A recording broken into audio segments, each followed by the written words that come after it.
നോക്കൂ, ഈ കാര്യത്തെക്കുറിച്ച് ഞാൻ സംസാരിച്ചു കഴിഞ്ഞ കാര്യമാണ്. അത് മാത്രമല്ല, നമ്മുടെ മുസ്ലിം ലീഗിൻ്റെ ഇപ്പോൾ ഒരു തെറ്റിദ്ധാരണയില്ല. ഞാൻ അവരുടെ വേദിയിൽ സംസാരിച്ച് എൻ്റെ 99% എൻ്റെ പ്രഭാഷണം എന്തായിരുന്നു?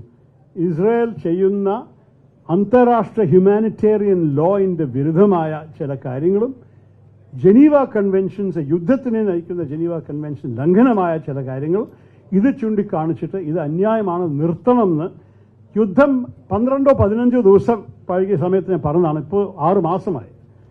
അപ്പോൾ ഞാൻ നിങ്ങളോട് പറയട്ടെ, ഈ കാര്യത്തിൽ എൻ്റെ സ്റ്റാൻഡ് കൺസിസ്റ്റൻ്റ് ആണ്. ഞാൻ ഒരു വർഗീയ വിഷയത്തിൽ ഒരിക്കലും ഇറങ്ങിയിട്ടില്ല. അത് മാത്രമല്ല, ഞാൻ ഒരു വർഗീയ പ്രീണനം ഒരിക്കലും ചെയ്തിട്ടില്ല. എൻ്റെ സ്റ്റാൻഡ് പ്രിൻസിപ്പിളിൻ്റെ അടിസ്ഥാനത്താണ്. ഒരിക്കലും മറക്കരുത്, ഞാൻ ഐക്യരാഷ്ട്രസഭയിൽ 30 വർഷം 29 വർഷം പ്രവർത്തിച്ചു എന്ന് മാത്രമല്ല, ഞാൻ നമ്മളുടെ സർക്കാരിന് വേണ്ടിയിട്ടും 1 വർഷക്കാലം വിദേശകാര്യ മന്ത്രാലയത്തിലും നമ്മുടെ സ്റ്റാൻഡ്, നമ്മുടെ കോൺഗ്രസ് ഭരിക്കുന്നുണ്ടായിരുന്ന ഭാരതീയ സ്റ്റാൻഡ് എനിക്കറിയാം. അത് കഴിഞ്ഞിട്ട് ഞാൻ വിദേശകാര്യ പാർലമെന്ററി സ്റ്റാൻഡിംഗ് കമ്മിറ്റിയുടെ ചെയർമാനായിട്ട് 5 വർഷം പ്രവർത്തിച്ചൊരു വ്യക്തിയാണ്. അപ്പോൾ എനിക്ക് നമ്മുടെ വിദേശകാര്യത്തെക്കുറിച്ച്, നമ്മുടെ ഓരോരോ നിലപാടിനെക്കുറിച്ച് എന്നേക്കാൾ കൂടുതൽ അറിയുന്ന കൂടുതൽ ആൾക്കാർ നമ്മുടെ രാഷ്ട്രീയത്തിൽ കാണുന്നില്ല.